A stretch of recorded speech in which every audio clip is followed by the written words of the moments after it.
Six morts par balle en 2 semaines à Marseille et ses environs. Marseille sous le choc d'un nouveau règlement de compte. C'est le 11e, c'est surtout l'âge qui choque et qui interpelle, 14 ans. Tout de suite, nouvelle nuit meurtrière à Marseille. 3 hommes sont morts hier soir. En l'espace de 2 mois, on dépasse le bilan de 2020. La police essaye de comprendre ce qui se passe. La difficulté de la tâche aujourd'hui, c'est qu'il y en a trop. Il y a des règlements de compte quasiment tous les 3 jours. Son nom a bien failli s'ajouter à celui des victimes de règlements de compte cet été à Marseille. Youssef est un miraculé. Ses amis l'appellent d'ailleurs l'immortel. En août 2021, il a été victime d'une attaque à la Kalachnikov. Je me suis reçu une balle de Kalachnikov ici. Bon, elle n'est pas rentrée, j'ai eu de la chance, tu vois. Mais voilà, il pouvait me péter la colonne vertébrale, je pouvais rester handicapé, tu vois. Youssef a déjà été condamné pour trafic de stupéfiants. Il sait qu'il a des ennemis. Malgré tout, ce soir du 11 août 2021, il décide de sortir pour faire la fête. Je suis sorti, mais avec une bulle d'angoisse de chez moi. Et je vois une moto un peu bizarre, tu sais, qui est bizarre, que j'ai jamais vu dans ma résidence, tu vois. Que le mec, je vois pas son visage, là avec une vitre fumée, tu vois. Et je me dirige au bar. 30 minutes après, tu as eu un mec armé d'une Kalachnikov qui est rentré dans le bar. Il me croise et il me dit « Qu'est-ce que je te fais maintenant? Je t'ai chopé. » J'étais devant le comptoir, il m'a mis une balle dans le dos. Et je me suis dit « Il ne faut pas que je tombe par terre, tu sais, sinon il va me finir. » Ça veut dire que j'ai eu un coup d'adrénaline. Je lance mon tabouret dessus. Et au moment où il esquive, je lui saute dessus, j'essaie de l'enlever la Kalachnikov de la main, tu sais. Et je me bats avec lui, tu sais. Et un moment, il prend le dessus sur moi pour me mettre une cartouche dans la tête, tu sais. Et je retourne directement le canon vers lui. Et il s'est tiré dessus avec sa propre arme, tu vois. Son assaillant est à l'agonie. Youssef aussi. Il titube, tente de fuir, mais s'écroule à la sortie du café. Là, le conducteur de la moto va chercher à l'achever. Il a mis la moto sur béquille, il est venu vers moi et il m'a ressorti un calibre et il m'a mis 3 balles de 9 mm sur le thorax droit. Il m'a mis une balle ici, une balle ici, une balle ici, tu vois. Youssef passera plusieurs jours en réanimation. Son premier agresseur a succombé à ses blessures. Celui qui a essayé de l'achever est toujours en fuite. L'enquête est en cours. Tous les jours, chaque heure, chaque minute qui passe, je pense à ça. Je n'arrive pas à passer un moment sans penser à ça. Il a survécu, miraculeusement, et veut sortir de la spirale des règlements de compte. Venger, non. La vengeance, elle va m'apporter à quoi? Quand je gamberge avec du recul, tu vois. Que de la merde, que des embrouilles après avec la justice, avec l'État, avec tout le monde, avec des mecs dehors. Donc je préfère même pas me venger, c'est mieux. Il y a un bon Dieu pour ça, il y a la justice et voilà, je continue ma vie de mon côté. J'essaie un peu de recommencer un nouveau truc, mais il faut que je parte de Marseille, tu vois, pour essayer de reconstruire une nouvelle vie.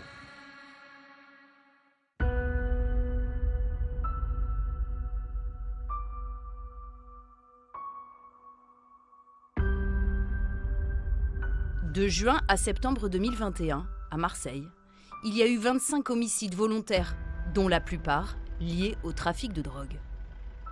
Certains dans des conditions atroces. Un homme a été embarqué de force, jeté dans une voiture et brûlé vif, mais dans la sauvagerie la plus totale. Hein. Pour l'été, sur une courte période, c'est certainement le plus sanglant. C'est une guerre. Tout le monde va mourir, pas tout le monde, mais il y aura beaucoup de morts. Beaucoup, là, avant la fin de l'année. Tous ces assassinats ont eu lieu dans ou à proximité des quartiers nord. Situés au nord de Marseille, ils regroupent le 13e, 14e, 15e et 16e arrondissement. Environ 250 000 personnes y vivent, un tiers des Marseillais. Des quartiers parmi les plus pauvres et difficiles de France, où les assassinats et la violence sur fond de trafic de drogue font presque partie du décor.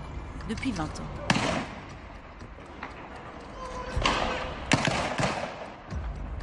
Même pour les plus jeunes. C'est l'habitude. Je sais pas, j'ai l'habitude. C'est tout le temps comme ça. Donc c'est rien. T'as l'habitude à 12 ans d'entendre ça? Tout le temps, il y a des morts. Même habitués, la plupart des habitants des quartiers nord craquent. Désormais, ces règlements de compte ont lieu partout et n'importe quand. On vit en fait dans la peur que des hommes débarquent cagoulés et en fait font le feu sur des petits jeunes. Comment les jeunes des quartiers nord se sont-ils retrouvés en première ligne dans cette guerre de la drogue ?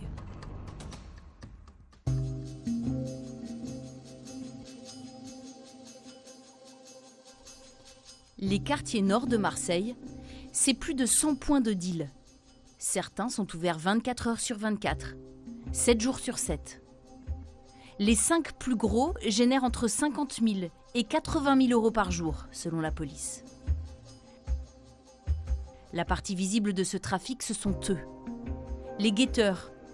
Des silhouettes cachées sous une capuche, une cagoule ou des lunettes de soleil. Ils sont les yeux et les oreilles du réseau. Comme Kassim, 16 ans, qui fait le chouf, le guetteur dans leur jargon à la cité Bassins, 1800 habitants, situé dans le 15e arrondissement. On va arriver vers le charbon. Moi je suis guetteur. Et ça consiste à quoi votre job? Assis, debout, ce que vous voulez.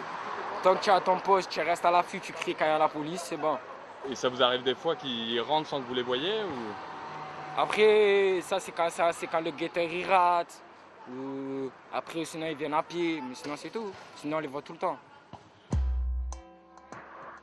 Kassim est mineur, comme son ami Ryan, qui fait le chouf depuis ses 14 ans.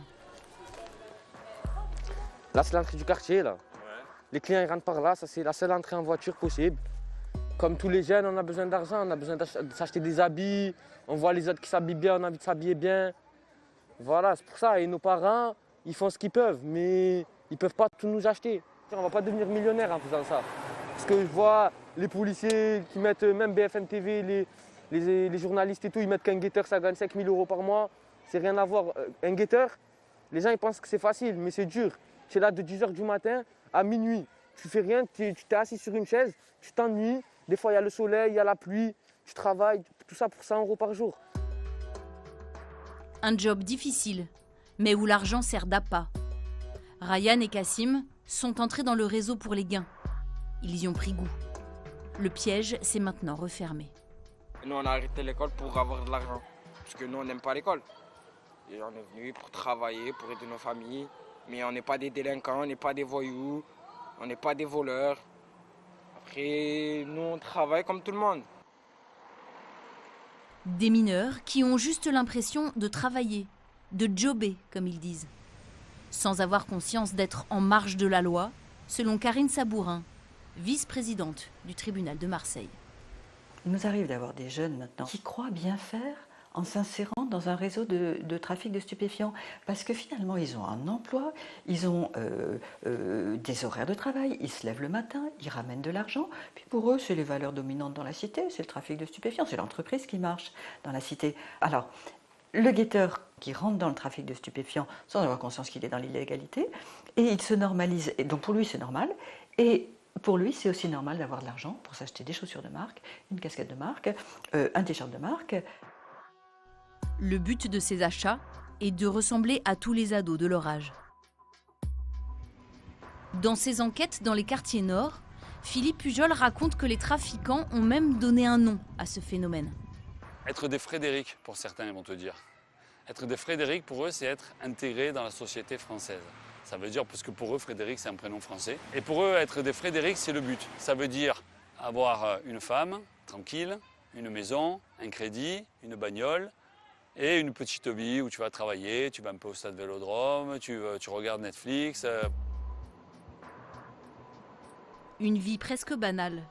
Sauf qu'avant d'en arriver là, ces petites mains du trafic risquent la prison, dans le meilleur des cas.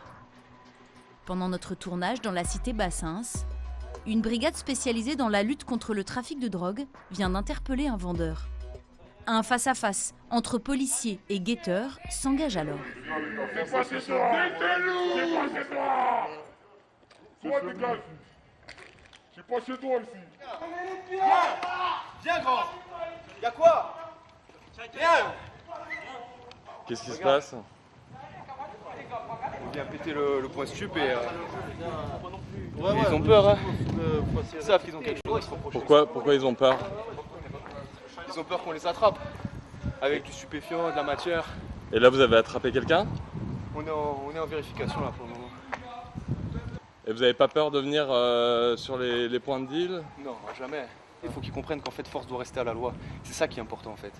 C'est ça qui est important. Il faut qu'ils comprennent qu'ils ne sont pas tout puissants en fait. C'est bien, après comme je dis, c'est un jeu de chat à la souris. La personne avec qui dialogue le policier, c'est Mohamed Ben Medour, un éducateur des quartiers nord. Et si j'essaye d'en prendre un, de vous le ramener, vous êtes prêts à dialoguer? Non, ça sert à rien, vous pouvez le ramener, mais ça servira à rien. rien. Comme ça, mais... Il va essayer. Essayez si vous Alors voulez. on va essayer. Mohamed tente de réinsérer les jeunes à travers le sport, mais aussi en déconstruisant les clichés qu'ils peuvent avoir, notamment envers les policiers. Mohamed, qu'est-ce que vous essayez de faire là? D'établir un dialogue entre les jeunes et les policiers. Non mais les gars, l'effet de groupe, non.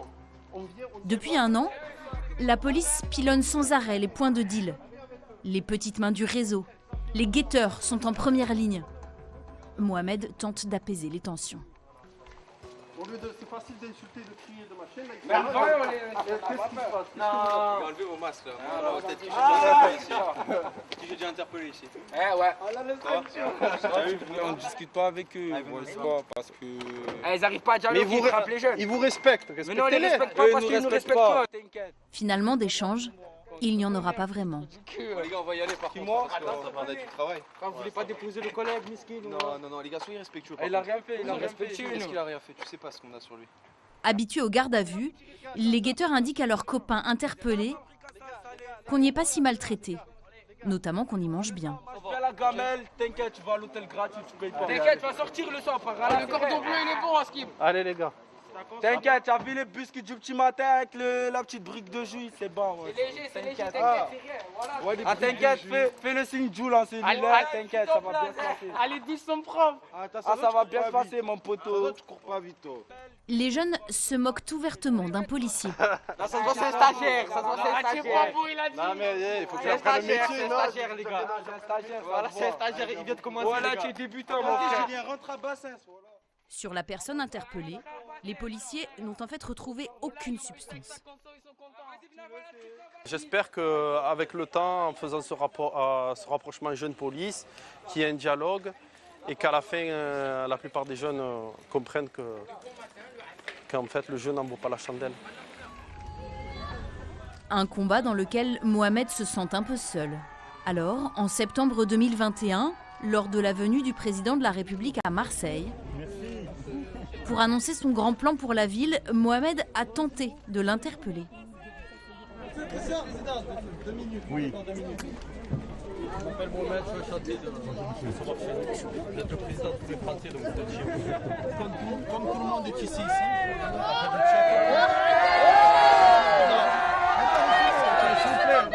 apparemment, vous allez débloquer des fonds pour ces quartiers sensibles.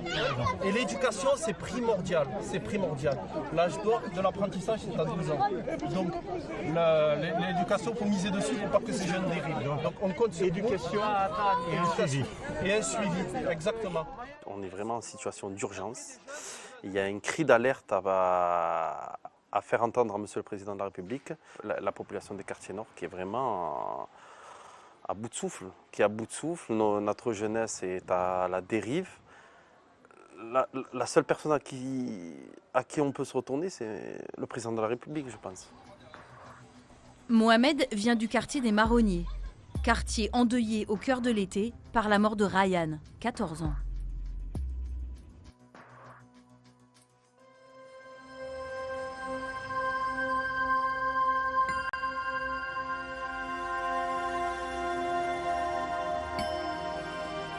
Le 18 août 2021, vers 22 h, 2 individus équipés de fusils d'assaut entrent dans la cité des marronniers en scooter et ouvrent le feu. Ryan est abattu dans le dos et décédera à l'hôpital. Un drame pour la famille de l'adolescent. On ne peut pas accepter l'inacceptable. Voilà, on ne peut pas nous dire qu'il n'est pas mort d'une maladie, il n'avait pas un cancer où on peut se préparer à la chose. Non, là il y a quelqu'un qui sciemment est venu lui prendre sa vie.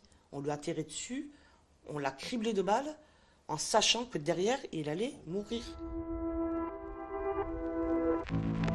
Selon la procureure de la République de Marseille, Ryan est une victime collatérale. Sa famille est formelle, il ne participait à aucun trafic de drogue. La police est venue, ils ont fouillé les boîtes de chaussures, ils ont fouillé les trucs, son cartable pour l'école. Ils n'ont rien trouvé, il est vide, il n'y a rien. Là, toutes ces affaires. L'erreur de Ryan, avoir mangé un sandwich près d'un point de deal avec un copain guetteur. Ce dernier a aussi été atteint de plusieurs projectiles, mais il est en vie. Avec ce drame, l'opinion a réalisé que des mineurs pouvaient être pris pour cible dans cette guerre de territoire entre réseaux. En fait, quand aujourd'hui, souvent, quand c'est des jeunes qui sont tués, comme par exemple au Marronnier, c'est que c'est pas lui qui était visé en tant qu'individu, mais en tant que membre de tel réseau. Et donc, on va envoyer un message au réseau. Comme on ne peut plus tuer les têtes de réseau, qui sont souvent pas à Marseille, et quand elles sont à Marseille, elles sont dans des hôtels de luxe, avec des voitures assez protégées, avec des gardes du corps, eh bien, eux, ils sont assez durs à tuer. Et donc, on va envoyer un message au réseau, et donc on tue ce qu'on trouve devant. On tire dans la vitrine, quoi. Et meurt celui qui est à la vitrine. Depuis 2010, une dizaine de mineurs sont ainsi morts.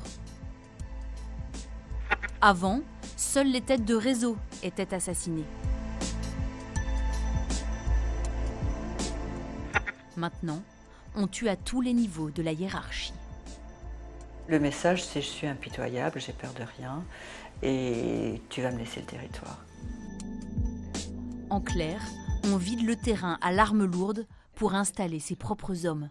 De toute façon, il y a 2 fins, c'est la règle des 4 entre 4 murs. C'est la prison, entre 4 planches, c'est le cercueil, le règlement de compte, la mort. Malgré les risques, Kassim, pour protéger le réseau, se dit être prêt au sacrifice. Le règlement de compte, ça fait pas peur. Peut-être pour certains, ça fait peur, mais c'est les risques. Tu travailles, tu as des risques de te faire tuer, ben c'est ça, c'est la vie. Par exemple, moi, à cette heure-ci, là, je suis là, je parle avec vous, peut-être après, ça va venir tirer, ça me met une balle, je meurs. C'est les règles. C'est soit tu meurs, soit tu vas en prison. Outre le très jeune âge de certaines victimes, c'est l'ultra-violence des assassinats de l'été 2021 qui a frappé l'opinion.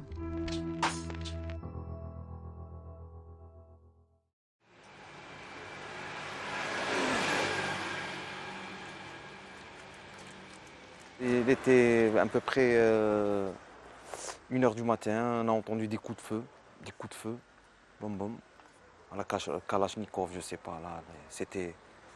On a entendu des cris, quelqu'un qui était en train de crier, appeler la police, appeler la police. Appelez la police!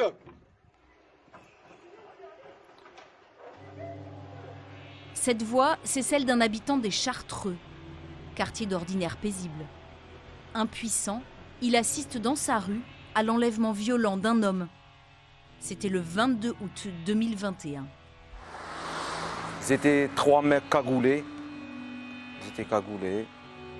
Ils l'ont mis là-bas dans le coffre. C'était là-bas leur voiture. Il y avait des balles de partout, par terre. Selon nos sources, l'homme de 27 ans est d'abord visé à l'arme de guerre, alors qu'il conduit. Il tente de prendre la fuite à pied avant d'être rattrapé. Je pense qu'il y a même sa claquette, elle est là. Hein. Elle est là-bas, regardez, en bas de la voiture. Regardez là-bas. Il sera retrouvé mort, carbonisé, quelques kilomètres plus loin. L'autopsie révélera qu'il a été brûlé vif. Du jamais vu à Marseille, où ce que l'on appelle ici des barbecues existe depuis 20 ans. Maître Lotte défend les membres de l'un des réseaux les plus puissants de Marseille. Au cours de l'été 2021, l'un de ses clients a été exécuté devant des enfants. C'était le 25 juin, vers 20 h. Le jeune homme sort d'un match de foot, en short et crampons. Il est abattu par un commando au milieu de la cité. Il y a un message qui n'est pas, qui est tout à fait transparent, hein. Je peux donner la mort quand je veux, où je veux, en plein jour, avec la présence de gamins, avec la présence de familles. Ça signe manifestement une prise de risque qui signifie à chacun qu'il n'y a pas de limite. C'est très révélateur, si vous voulez, d'un cap qui est franchi dans cette escalade de la violence. Dans un garage, 2 hommes ont découpé le corps d'un individu présenté comme un gros caïd. Il venait d'être tué de 3 balles dans la tête.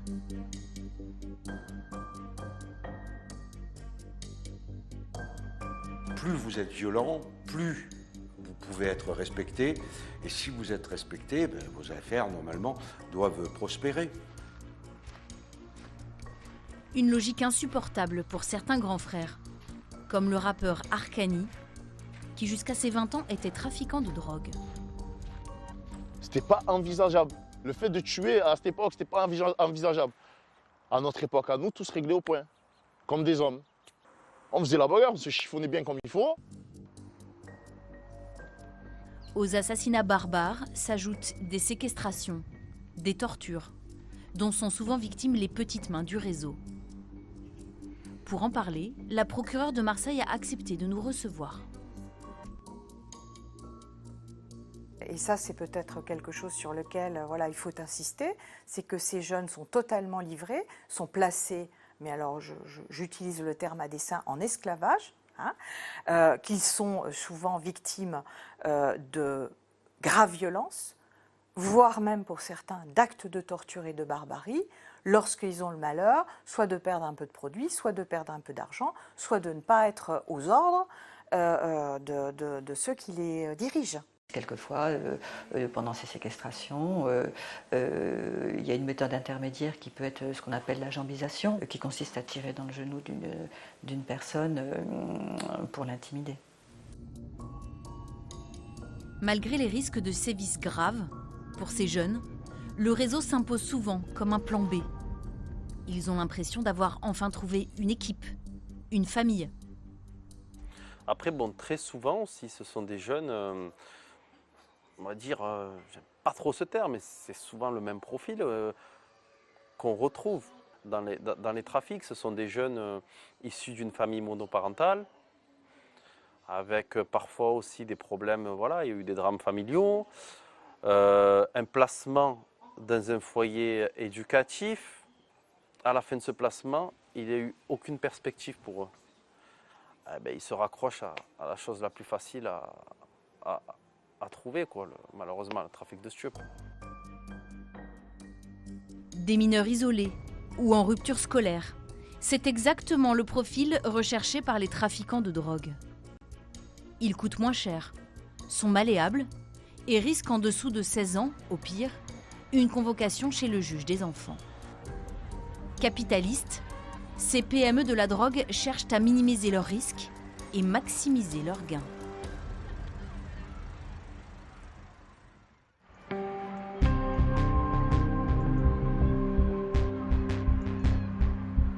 À chaque fois que ces réseaux s'implantent, ils utilisent les mêmes procédés. Et les stupéfiants, c'est une petite entreprise, une entreprise de quartier, une entreprise territoriale avec tout simplement des guetteurs qui sont à l'entrée d'une cité. Et derrière, il y en a un qu'on appelle le charbonneur qui porte la sacoche. Dans sa sacoche, il a le charbon, c'est-à-dire le shit, mais aussi un peu de cocaïne. Et on a le chef de plan. Et puis après, derrière, qu'on ne voit jamais, il y a les coupeurs. Et après, il y a le chef de réseau qui organise le tout avec ses adjoints. Et là, on commence à avoir une petite organisation paramilitaire, armée, avec des prises de décision. Toute une structure à laquelle Arcani a participé. Pas de balance, aller-retour en prison, je ressors gérant. Je gère les payes, je mettais en place les petits et les grands. Jusqu'en 2007, le rappeur de 33 ans gérait un réseau où chacun avait un rôle bien précis. Ouais, il y avait plusieurs équipes, il y avait l'équipe du jour, l'équipe de la nuit. Non, moi je m'occupais de l'équipe du matin, de midi jusqu'à 18h. Je descendais à 11h30, je leur donnais ce qu'ils avaient à faire. Après le soir, quand on fermait boutique, je faisais les comptes de ceux du soir, je donnais la paye pareil. Et le lendemain, rebelote, j'attendais 11h, je redescendais pareil. C'est aussi Arcani qui recrutait les petites mains du réseau. Ils viennent, posent leur candidature. Ça fonctionne comme ça. Hein. Je dis voilà, moi j'ai fait ça là-bas, j'étais là-bas, c'est un genre de CV vocal. Les véhicules qui tournent dans le secteur, c'est souvent les mêmes des flics. Donc du coup, on va t'interroger, tu connais quelle plaque? Comment il est? Est-ce que c'est un rasé, c'est un chauve le Condé? Tu arrives à le reconnaître?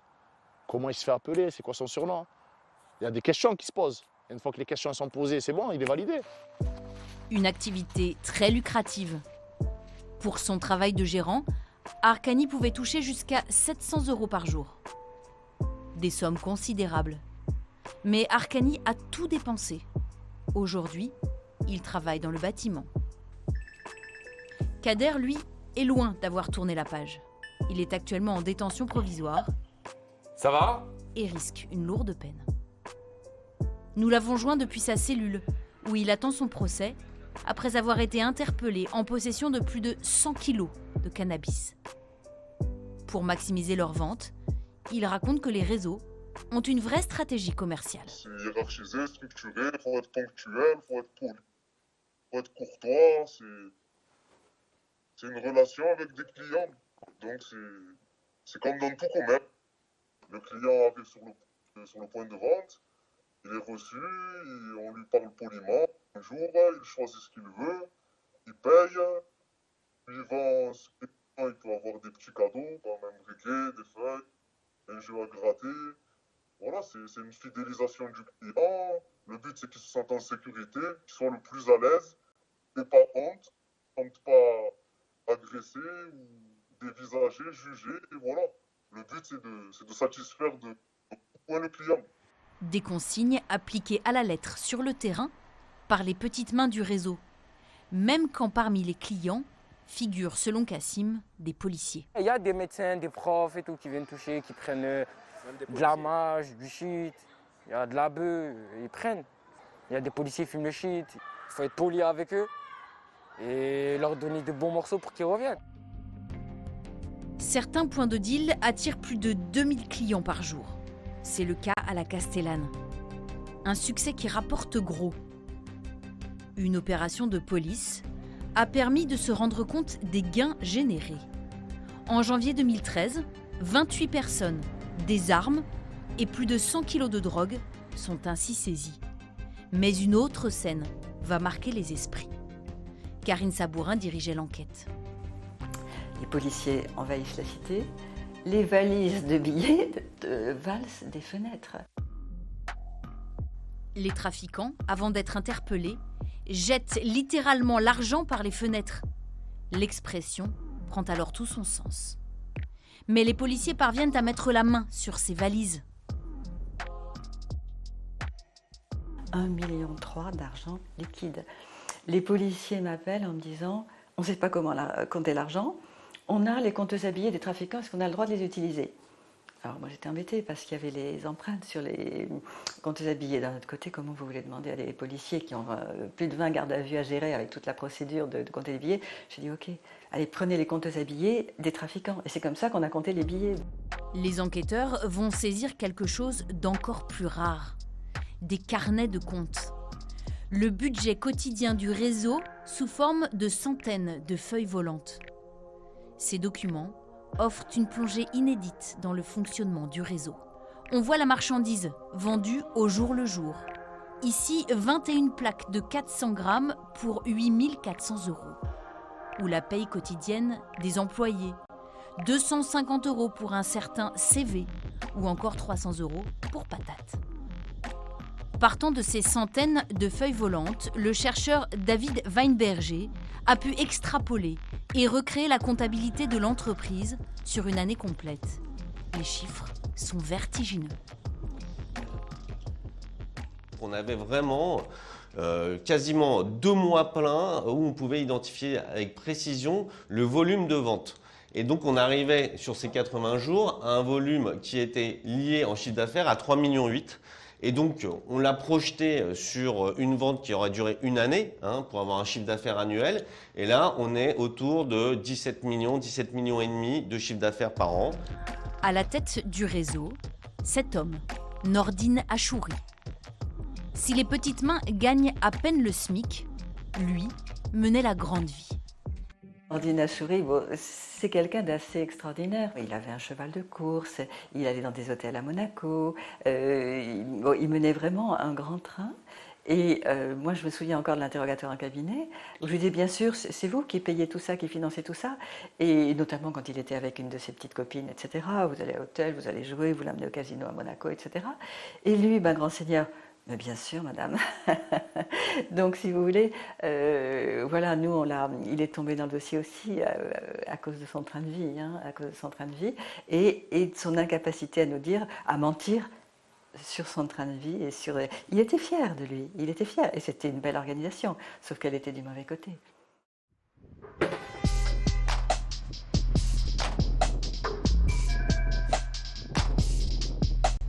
Selon les estimations des autorités, le trafic de drogue génère 700 millions d'euros sur Marseille.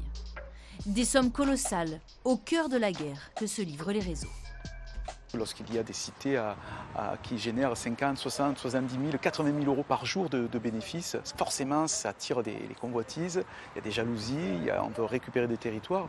Et c'est là où on commence à régler des comptes avec ceux qui ne veulent pas lâcher leur territoire. Il y a trop d'argent. Il y a trop d'argent, il y a peu de quartiers qui génèrent de l'argent.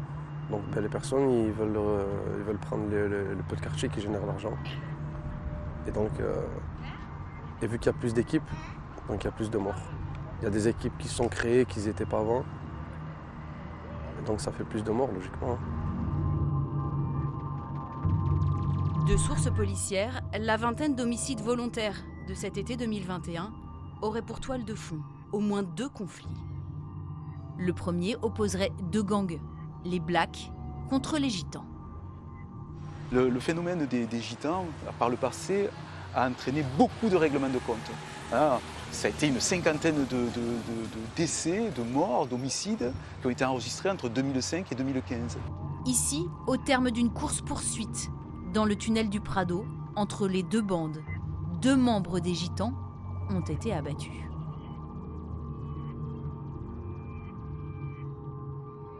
Maître Lotte est l'un des avocats du camp adverse, le camp des Blacks, des trafiquants d'origine comorienne.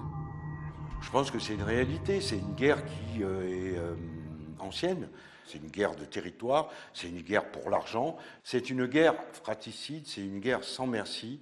On va vous frapper, non pas parce que vous participez à une activité de délinquant, mais parce que vous êtes quelque part le cousin d'un dirigeant d'un autre réseau. Je veux vous faire du mal. Je lance un coup de semonce. Selon des sources policières, d'autres réseaux se seraient affrontés cet été. Notamment pour le contrôle des Oliviers A, dans le 13e arrondissement. Un gros point de deal. Les descentes policières contribuent aussi à l'accélération des règlements de compte. Quand un réseau est ciblé par la police et donc affaibli, la bande adverse tente d'en profiter. Situé en face du plus grand commissariat des quartiers nord, le point de deal de la cité Bassins est dans le collimateur des forces de l'ordre. Pendant notre tournage, un chouf lance l'alerte. Ce cri, Ara, alerte de l'arrivée des policiers. En direct, des témoins commentent la course-poursuite. Ils vont le bloquer.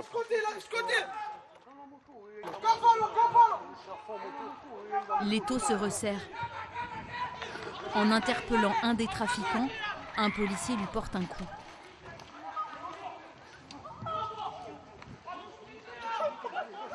À droite de l'écran, le dealer tente de renverser un policier. La tension monte. Mohamed, l'éducateur, tente de s'interposer. Pas d'animosité les gars, on rentre pas dans le... Faites votre travail. Voilà. C'est pas des méchants jeunes, vous faites votre travail, il n'y a pas de souci. Les gars, c'est bon, ne rentrez pas, laissez-le, il veut filmer, laissez-le filmer.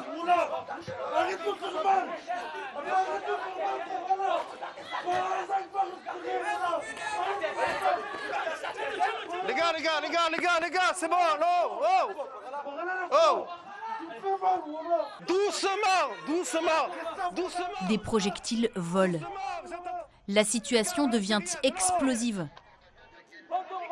Un policier fait usage de son LBD. Il vous parle, il n'arrive pas à respirer. Les gars, allez, c'est bon, vous l'avez pris.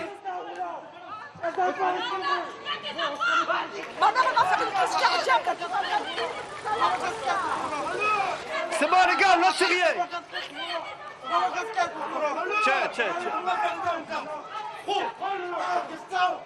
Tiens. Tiens, ta casquette.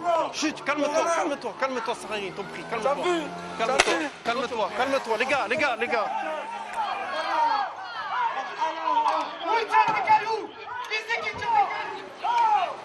Arrêtez.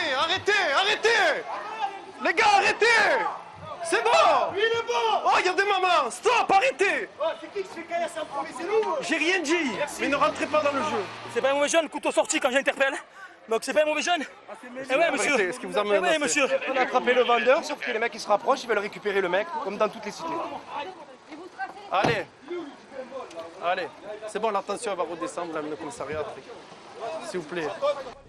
Le vendeur a été interpellé avec 15 grammes de cannabis, 2 grammes de cocaïne et un couteau. 3 autres individus ont été ramenés au poste pour outrage et rébellion. À se fermer les gars. Ouais, à se fermer. Mais déjà, le point de deal s'apprête à rouvrir. Pour ce policier, ces interventions ne permettent pas de faire reculer le trafic. À ce jour, vous n'avez aucun point de deal qui a été fermé. J'emploie ce terme-là. On a fait tomber des trafiquants, on a fait tomber des guetteurs, des dealers, mais les points de deal existent toujours. À partir du moment où vous en prenez un, vous le mettez en prison, il est remplacé. Depuis l'implantation de cette stratégie dite du pilonnage, en 2020, le nombre de points de deal à Marseille est même passé de 156 à 160, selon la brigade des stupes. Ce phénomène ne sera pas résolu exclusivement par la police et par la justice. Nous en détenons effectivement une bonne partie. C'est une réponse bien plus importante, bien plus globale qui doit être faite pour que ces jeunes, ils aient aussi un autre modèle social, un autre avenir que celui de se retrouver en train d'attendre sur un canapé que les gens arrivent pour leur livrer des stupéfiants. Je pense qu'il y a d'autres modèles quand même qui sont plus intéressants, plus positifs comme vie sociale et professionnelle.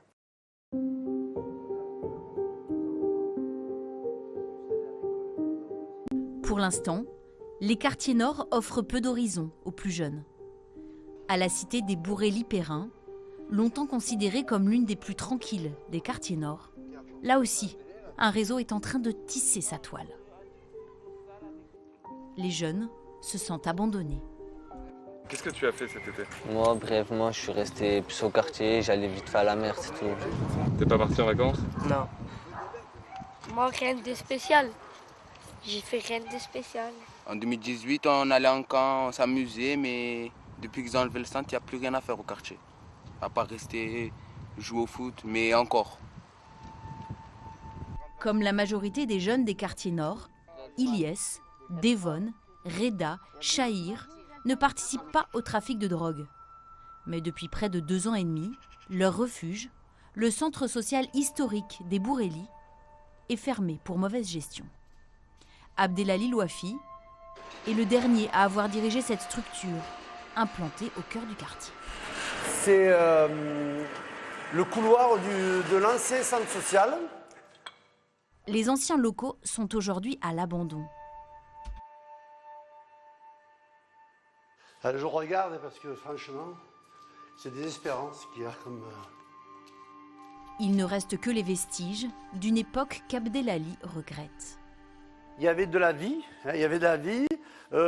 Les gens pouvaient entrer, sortir, bien sûr en passant par l'accueil, mais c'était leur lieu d'activité, leur lieu d'échange, leur lieu de parole, etc.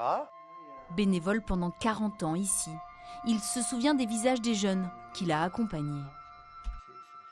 Il y avait un atelier cuisine qui se faisait souvent ici avec une maman bénévole. Voilà, là on a le groupe de jeunes, avec beaucoup de mixité, on travaillait sur la mixité. Là je reconnais 3 ou 4 gamins là, qui sont plus des gamins maintenant, ils ont une belle taille, ils font 1m80. Que sont-ils devenus aujourd'hui? Quel avenir pour eux dans un quartier qui se dégrade? C'est ce qui inquiète l'ancien président du centre social. C'est une génération perdue, une génération d'ados qui était avec l'ancienne équipe du centre social et qui s'est fondue dans l'air, quoi. Qui est sur le quartier, qui est par-ci, par-là, mais qui ne peut plus aujourd'hui bénéficier d'un accompagnement ou d'une écoute d'animateurs qui étaient là à l'époque pour eux, quoi. Voilà, c'est ce qui est un peu désolant. Après, il ne faut pas s'étonner qu'on les retrouve sur les points de deal ou en train de faire du scooter toute la journée. Et voilà.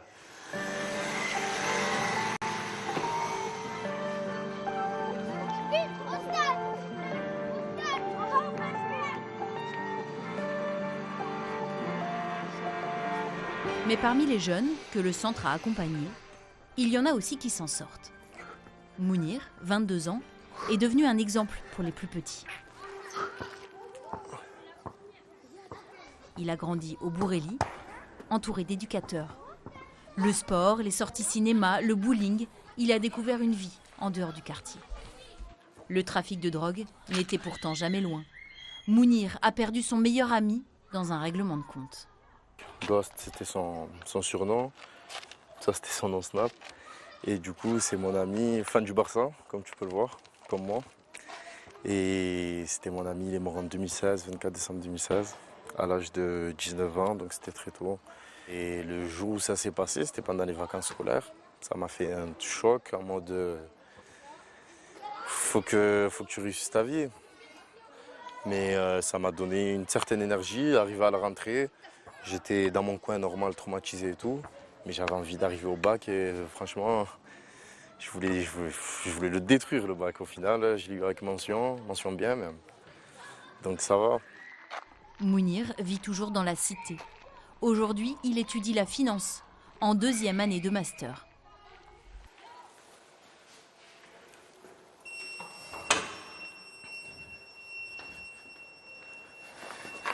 Début de journée, là, Mounir? Et oui, début de journée, on va au travail, 8 heures, comme des millions de Français, pères de famille, mères de famille, des jeunes.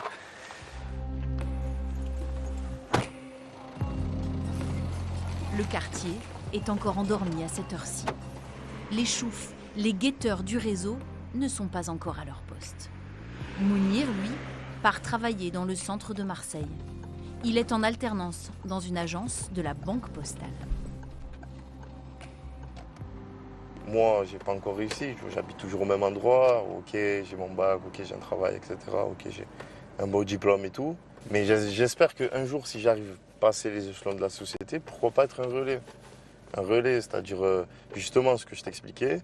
On peut taper à ma porte, on peut dire Mounir, aide-moi. Et par exemple, hier, j'ai fait un CV d'un ami à moi.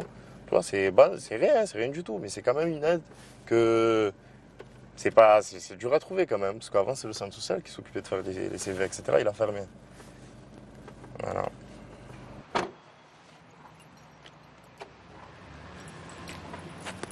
La petite sacoche, la chemise, ça change un peu de l'image que les gens ont d'un jeune des quartiers nord. Ah, si tu te donnes les moyens, tu peux. Fais ton parcours, rencontre les bonnes personnes, essaye de taper aux bonnes portes. Pourquoi pas? Si Mounir a pu en arriver là, c'est grâce à une bourse d'études de 550 € par mois, mais surtout à son salaire d'alternant, 1 600 € mensuels. Salut. Salut Mounir, ça va? Ça va et toi? Ouais, ça va. Alors, comment ça se Il lui passe reste une année d'études avant d'obtenir son diplôme. Ils sont combien à venir des quartiers nord? Oh, ils sont quand même pas mal. puisque vous savez que le groupe La Poste et la Banque Postale est une banque citoyenne. Donc quand on recrute pas sur une adresse de domicile et on recrute sur des compétences. Moi-même, j'en suis issue, donc voilà. Donc on peut s'en sortir. Exactement. Et en plus, avec des belles missions.